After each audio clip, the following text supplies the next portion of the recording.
ಸಂಥಾಲಿ ಭಾಷೆ, ಓಲ್ಚಿಕಿ ಲಿಪಿ ಮತ್ತು ಸಂಸ್ಕೃತಿಯ ಪೋಷಕ ಶ್ರೀ ಚರಣ್ ಹೆಂಬ್ರಾಮ್ ಪದ್ಮಶ್ರೀ 2026.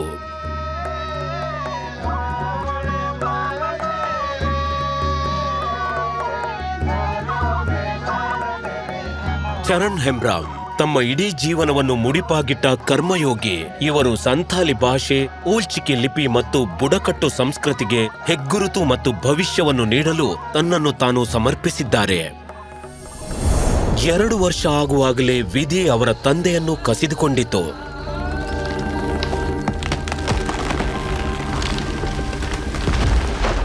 ಆದರೆ ಅಮ್ಮನ ಮಮತೆಯ ನೆರಳು ಅವರ ಬಾಲ್ಯ ಬಳಲಿ ಮಸುಕಾಗಲು ಬಿಡಲಿಲ್ಲ.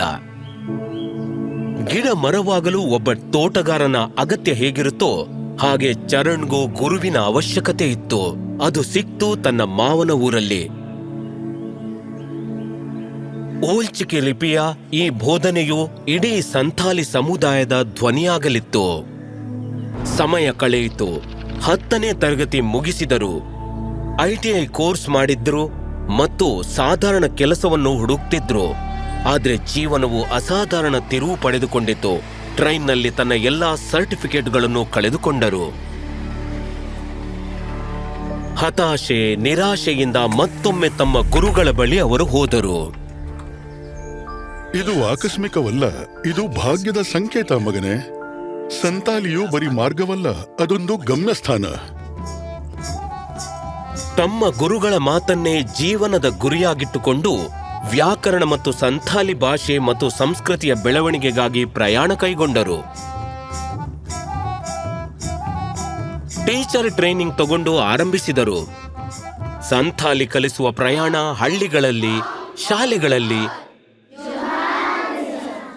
ಆಶ್ರಯ ತಾಣಗಳಲ್ಲಿ ಮತ್ತು ಕೆಲವೊಮ್ಮೆ ಮರಗಳ ಕೆಳಗೆ. ಕಷ್ಟಗಳು ಇದ್ದವು, ಆದರೆ ಅಡ್ಡ ಬರಲಿಲ್ಲ. ಒಂದರ ನಂತರ ಒಂದರಂತೆ 100 ಅಸ್ರ ಕೇಂದ್ರಗಳನ್ನು ಸ್ಥಾಪಿಸಲಾಯಿತು. ಸಾವಿರಾರು ಮಕ್ಕಳು ಸಂಥಾಲಿ ಶಿಕ್ಷಣವನ್ನು ಪಡೆದರು ಮತ್ತು ಸಂಥಾಲಿಗೆ ಸಿಕ್ತು ಒಂದು ಹೊಸ ಜೀವನ. ಈ ಪ್ರಯತ್ನಗಳ ಮೂಲಕ ಅವರನ್ನು ಸಂಥಾಲಿ ಕಾರ್ಯದರ್ಶಿಯಾಗಿ ನೇಮಿಸಲಾಯಿತು. ಅವರು ಸಂಸ್ಥೆಗಳನ್ನು ಸಂಪರ್ಕಿಸಿದರು ಮತ್ತು ಆಶ್ರಯ ತಾಣಗಳಿಗೆ ಮಾನ್ಯತೆ ನೀಡಿದರು. ಪುಸ್ತಕಗಳಲ್ಲಿ ಪದಗಳನ್ನು ಸೇರಿಸಲಾಯಿತು. ಸಂಥಾಲಿ ಪಠ್ಯಕ್ರಮಗಳನ್ನು ರಚಿಸಲಾಯಿತು ಮತ್ತು ಉದ್ಯೋಗಕ್ಕಾಗಿ ಅರ್ಹತೆಯೂ ಸಿಗುವಂತಾಯಿತು. ಅವರ ಅವಿರತ ಪ್ರಯತ್ನಗಳು ಸಂಥಾಲಿಗೆ ತನ್ನದೇ ಆದ ಸಂಗೀತದ ಪ್ರಮಾಣವನ್ನು ನೀಡಿತು. ಅವರು ರಚಿಸಿದ ಹಾಡುಗಳು ಮತ್ತು ನಾಟಕಗಳು ಇಡೀ ಸಮುದಾಯಕ್ಕೆ ಜೀವಮಾನದ ಬದ್ಧತೆಯ ರೂಪವಾಯಿತು.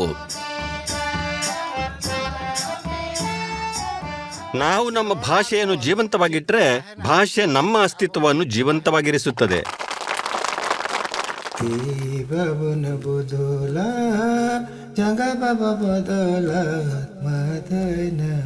ಶ್ರೀ ಚರಣ್ ಹೆಂಬ್ರಾಮ್ ಅವರ ಹಾಡುಗಳಲ್ಲಿ ಜೀವಂತವಾಗಿರುವ ಪಂಡಿತ್ ರಘುನಾಥ್ ಮುರ್ಮು ಅವರ ಈ ಶಾಶ್ವತ ಚಿಂತನೆಗಳು ಇನ್ನೂ ಸಂಥಾಲ್ ಸಮಾಜಕ್ಕೆ ಜೀವನದ ಹಾದಿಯನ್ನು ತೋರಿಸುತ್ತಿದೆ. ಶ್ರೀ ಚರಣ್ ಹೆಂಬ್ರಾಮ್ ಪದ್ಮಶ್ರೀ 2026.